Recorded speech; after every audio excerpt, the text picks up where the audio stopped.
Kolkata RG Kar medical कॉलेजमध्ये एका doctor मुलीसोबत घडलेली संपूर्ण कहाणी। 31 वर्ष महिला डॉक्टर आर्जीकर मेडिकल कॉलेज आणि हॉस्पिटलच्या चेस्ट मेडिकल डिपार्टमेंटमध्ये पीजीच्या दुसऱ्या वर्षात शिकत होती। गुरुवारी 8 ऑगस्टच्या रात्री ती हॉस्पिटलच्या इमर्जन्सी वॉर्डमध्ये नाईट शिफ्ट करत होती। रात्री 2 वाजता तिने काही ज्युनियर डॉक्टरसोबत जेवण केलं आणि थोडा वेळ आराम करण्यासाठी ती चेस्ट मेडिसिन्स बिल्डिंगच्या 3ऱ्या मजल्यावर असलेल्या सेमिनार हॉलमध्ये गेली। पण 9 ऑगस्टच्या सकाळी ती सेमिनार हॉलमध्ये विचित्र अवस्थेत सापडली। तिच्या अंगावर कपडे नव्हते, ठिकठिकाणी झालेल्या जखमातून रक्त वाहत होतं। तिच्यावर तातडीने उपचार करण्यात आले, पण तिचा मृत्यू झाला। पोलिसांनी तिचा मृतदेह पोस्टमॉर्टमला पाठवल्यानंतर रात्री 3 ते 6च्या दरम्यान तिच्यावर अत्याचार करून तिची हत्या करण्यात आल्याचं समोर आलं। तर आपण यामागची खरी घटना काय आहे आपण यामध्ये बघणार आहोत। लेडीज डॉक्टर कोण होती आणि तिच्यावर नेमकं काय अत्याचार झाले होते, चला तर मग बघूया। कोलकाता शहरात मयुरी डॉक्टरचे शिक्षण घेत होती। दुसऱ्या वर्षात ती शिकत असतानाच त्याच आर्जीकर हॉस्पिटलमध्ये ती ट्रेनिंग डॉक्टर म्हणून काम करत होती। आई वडिलांनी मोठ्या कष्टाने तिला डॉक्टर बनवलं होतं। डॉक्टर बनवण्यासाठी तिनं प्रचंड मेहनत देखील केली होती। आता ती पूर्ण डॉक्टर बनल्यानंतर घरचे तिच्यासाठी स्थळ सुद्धा शोधायला सुरुवात करणार होते। घरात सगळे खूप खुश होते, कारण यांची मुलगी आता डॉक्टर बनत होती, लोकांची सेवा करणार होती, पैसा कमवणार होती, आई वडिलांची स्वप्न पूर्ण करणार होती। त्याही दिवशी तिच्या मनात फक्त आपल्या जॉब विषयी असेल। नाईट शिफ्ट होती। नाईट शिफ्ट म्हटलं की प्रत्येक आई वडिलांना आपल्या मुलीची चिंता लागतच असते। तिच्या पण आई वडिलांना होती, पण आपण एक डॉक्टर आहोत, इथून पुढे आपल्याला हे सगळं करावंच लागेल। लोकांची सेवा करणे हे पुण्याचं काम असतं, असे आपल्या आई वडिलांना समजावून ती घराच्या बाहेर पडली आणि नाईट शिफ्टसाठी रात्री हॉस्पिटलमध्ये आली। सगळीकडे राऊंड मारून तिने पेशंटची चौकशी देखील केली आणि त्याच रात्री तिने आपल्या सहकाऱ्यांसोबत मॅच देखील बघितली। खूप खुश होती ती। रात्री 11 वाजता तिने आपल्या आईला फोन केला, मी जेवण केले, तूही जेवण करून घे म्हणून सांगितले, कारण जोपर्यंत मुलगी जेवण करत नसे तोपर्यंत घरी आई देखील तिच्या फोनची वाट बघत असे। आईचा आणि मुलीचा फोन झाल्यानंतर मयुरीने परत आपले राहिलेले काम पूर्ण केले आणि थोडा वेळ आराम करण्यासाठी नंतर उठून आपला अभ्यास करण्यासाठी ती हॉस्पिटलमध्ये इमर्जन्सी बिल्डिंगमध्ये 3ऱ्या मजल्यावर असणाऱ्या सेमिनार हॉलमध्ये गेली। त्यानंतर मात्र मयुरीला कोणीही पाहिलं नाही, पण दुसऱ्या दिवशी सकाळी तिला बघून सगळ्यांनाच खूप मोठा धक्का बसला। सकाळी मयुरी तर सेमिनार हॉलमध्ये बेशुद्ध अवस्थेत आढळली। अतिशय धक्कादायक गोष्ट म्हणजे तिच्या अंगावर एकही कपडा नव्हता। होत्या त्या फक्त तिच्या शरीरावर झालेल्या मोठ्या जखमा। तिच्या शरीरामधून पूर्ण रक्त वाहत होतं। तिचा चष्मा फुटलेला होता, त्याच्या काचा डोळ्यांमध्ये गेल्या होत्या, म्हणून डोळ्यातून रक्त देखील येत होतं। तिला अशा अवस्थेत बघून तिथं काम करणाऱ्या प्रत्येक कर्मचाऱ्याला धक्का बसला होता। तातडीने तिच्यावर उपचार सुरू करण्यात आले होते। ती जिवंत आहे की मृत्यू हे सुद्धा माहीत नव्हते, पण दुर्दैवाने त्या डॉक्टर मयुरीचा मृत्यू झाला। या डॉक्टर मयुरीची हत्या झाली।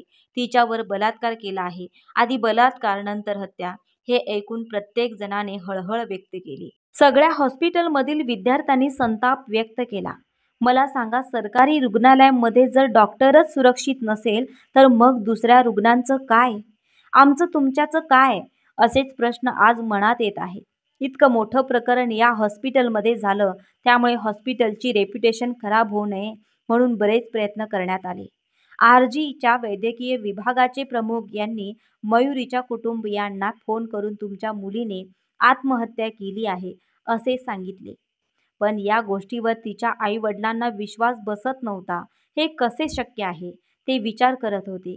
घाईघाईतच मयुरीच्या घरचे हॉस्पिटलमध्ये पोहोचले। हॉस्पिटलमध्ये पोहोचल्यानंतर त्यांना त्यांच्या मुलीला शेवटचं बघताही येत नव्हतं। मयुरीची आई तेथील डॉक्टरांची विनवणी करत होती, त्यांच्या समोर रडत होती, पण तेथील लोकांना त्यांचं काहीही नव्हतं। ते सगळे फक्त ही गोष्ट लपवण्याच्या मागे लागून होते। एक आई त्यांच्या पाया पडायची, कारण तिला शेवटचं आपल्या मुलीला बघायचं होतं। तेथील डॉक्टर तेथे येऊन एकमेकांच्या कानामध्ये हळूहळू बोलून जायचे। कदाचित मयुरीच्या वडिलांना सुद्धा हे प्रकरण इथेच मिटवा असे सांगण्यात आलं असावं, पण आपल्या मुलीला नेमकं काय झालं आहे हे त्यांना समजत नसल्यामुळे ते फक्त शांत होते. त्यानंतर दुपारी 2 वाजता तेथील डॉक्टरांनी आई वडिलांना मयुरीचा मृतदेह पाहण्याची परवानगी दिली. त्या मृतदेहाची जी अवस्था होती ते बघून त्या आई वडिलांचा जिवंतपणे मृत्यू होण्याचं बाकी होतं. हा क्षण कोणत्याच आई वडिलांच्या नशिबी नसावा. ज्या मुलाला अंगाखांद्यावर खेळवलं, लहानाचं मोठं केलं, फुलासारखं जपलं, पण तेच आपलं मूल अशा अवस्थेत पडलेलं बघून त्या आई वडिलांचं काळीज हादरलं होतं. पण आपल्या मुलीसोबत हे वाईट कृत्य कोणी केलं, तिला न्याय मिळायला हवा हे त्यांनी ठरवलं. सगळ्यांनीच हल्लाबोल केल्यानंतर पोलिसांनी डॉक्टर मयुरीच्या केसची कसून चौकशी सुरू केली. हॉस्पिटलमधील सीसीटीव्ही कॅमेरे चेक केले. हॉस्पिटलचा एक कर्मचारी पहाटे 4च्या दरम्यान सेमिनार हॉलमध्ये गेल्याचं सीसीटीव्हीमध्ये दिसून आलं. तसंच हा कर्मचारी 40 ते 45 मिनिटांनी परत घाईघाईत हॉस्पिटलमधून बाहेर पडल्याचंही दिसलं. पण त्या कर्मचाऱ्याचा चेहरा झाकलेला असल्यामुळे त्याची ओळखही पटत नव्हती. त्यामुळे तो आरोपी नक्की कोण आहे हे शोधण्याचं मोठं आव्हान पोलिसांच्या समोर आलं. जेव्हा कर्मचारी हॉलमध्ये गेला तेव्हा त्याच्या कानामध्ये हेडफोन होते. बाहेर पडताना त्याच्या कानामध्ये हेडफोन नसल्याचं पोलिसांच्या लक्षात आलं आणि पोलिसांना या प्रकरणाची पुढची माहिती शोधण्यासाठी त्याचा मोठा पुरावा मिळाला. म्हणून पोलिसांनी सगळ्याच कर्मचाऱ्यांना बोलावून घेतले. त्यात तो कर्मचारी देखील होता. पोलिसांनी सगळ्यांचे फोन ताब्यात घेतले. आपल्याला सापडलेला ब्लूटूथ कोणत्या मोबाईलला लगेच कनेक्ट होतो ते बघू लागले. एकाच फोनला फक्त ब्लूटूथ ऑटोमॅटिक कनेक्ट झाले. तो कर्मचारी म्हणजे संजय रॉय. फक्त याच कारणामुळे संशयित आरोपी म्हणून पोलिसांनी संजय रॉय या कर्मचाऱ्याला अटक केली आणि त्याच्यावर गुन्हा देखील दाखल करण्यात आला. आता त्या आरोपीने गुन्ह्याची कबुली दिली असून अनेक धक्कादायक खुलासे देखील केले आहेत. कोण आहे हा संजय रॉय ते आपण बघू. 2019 मध्ये संजय रॉयची भरती इथे झाली होती. तो आर्जीकर रुग्णालयातील पोलीस चौकीत काम करत होता. तो बऱ्याच काळापासून तेथे काम करीत असल्याने प्रत्येक विभागाबद्दल त्याला सविस्तर सगळीच माहिती होती. जेव्हा त्या महिला डॉक्टरचा मृतदेह पोलिसांनी पोस्टमॉर्टमसाठी पाठवला तेव्हा तिच्यावर बलात्कार झाल्याचे स्पष्ट झालं होतं. तिच्या अंगावर पूर्णपणे ओरखडे असल्याचं समोर आलं. त्या लेडी डॉक्टरवर बलात्कारानंतर तिची हत्या करण्यात आली होती. पीडितेच्या गुप्तांगातून रक्त वाहत होते. तिचे दोन्ही डोळे आणि तोंडातून रक्त येत होतं. चेहरा, पोट, पाय, मान, हात, ओठांवर जखमा होत्या. तिचं डोकं जमिनीवर किंवा भिंतीवर आपटल्याचंही पोस्टमॉर्टममध्ये सांगण्यात आले. तिच्या मानेचं हाड मोडल्यामुळे गळा दाबून तिची हत्या झाली असावी असेही पोस्टमॉर्टम रिपोर्टमधून स्पष्ट झाले. तिच्या अंगावर ठिकठिकाणी असलेल्या जखमा आणि तिच्या कंबर आणि ओटीपोटाच्या तिथीवरून हे फक्त एका व्यक्तीचे काम नसून हा सामूहिक अत्याचाराचा प्रकार असल्याचा संशय तिच्या घरच्यांकडून आणि आंदोलनकर्त्या डॉक्टरांकडून व्यक्त करण्यात येते. ही घटना सकाळी 3 ते 6 वाजण्याच्या सुमारास घडली असावी. आपला जीव वाचवण्यासाठी, अब्रू वाचवण्यासाठी तिने अतोनात प्रयत्न केले असावे. शेवटपर्यंत ती स्वतःला वाचवण्यासाठी लढत होती असे समजून येते. स्वतःला वाचवता वाचवता अखेरीस तिने आपले प्राण गमावले. ती मेल्यानंतर देखील हा आरोपी तिच्यावर अत्याचार करत होता. एका मृतदेहासोबत तो खेळत होता. त्याला समजले देखील नाही. कदाचित त्याच ठिकाणी काम करत असल्याचे त्याची नजर मयुरीवर अगोदरपासूनच असेल आणि त्या दिवशी ती त्याला त्या सेमिनार हॉलमध्ये एकटी दिसली आणि त्याच्यातील राक्षस जागा झाला. आधीच नशा अंगात चढली असेल, त्यात समोर आवडणाऱ्या स्त्रीला बघून त्याने एखाद्या हैवानासारखं अत्याचार तिच्यावर केले. आरोपीला अश्लील व्हिडिओ पाहण्याचे व्यसन होते. त्याच्या मोबाईलमध्ये असे अनेक अश्लील व्हिडिओ पोलिसांना सापडले. त्याच्या मोबाईलमध्ये सापडलेला मजकूर अत्यंत क्रूर आणि हिंसक होता असे देखील समोर आले. त्याचे वय 33 वर्ष होते. 3 बायका तर त्याला सोडून आधीच पळून गेल्या होत्या. चौथी बायको कॅन्सरमुळे मरून गेली होती. तो तर त्याच्या बायकांसोबतही अत्याचार करत असे. त्याची आई आपल्या लहान बहिणीसोबत राहते. तिने हा तर आपला मुलगा आहे हे विचारायला सुद्धा नकार दिला. त्याच्या 2 बहिणी एका चांगल्या पदावर कार्यरत आहेत. पोलीस इन्स्पेक्टर आहेत.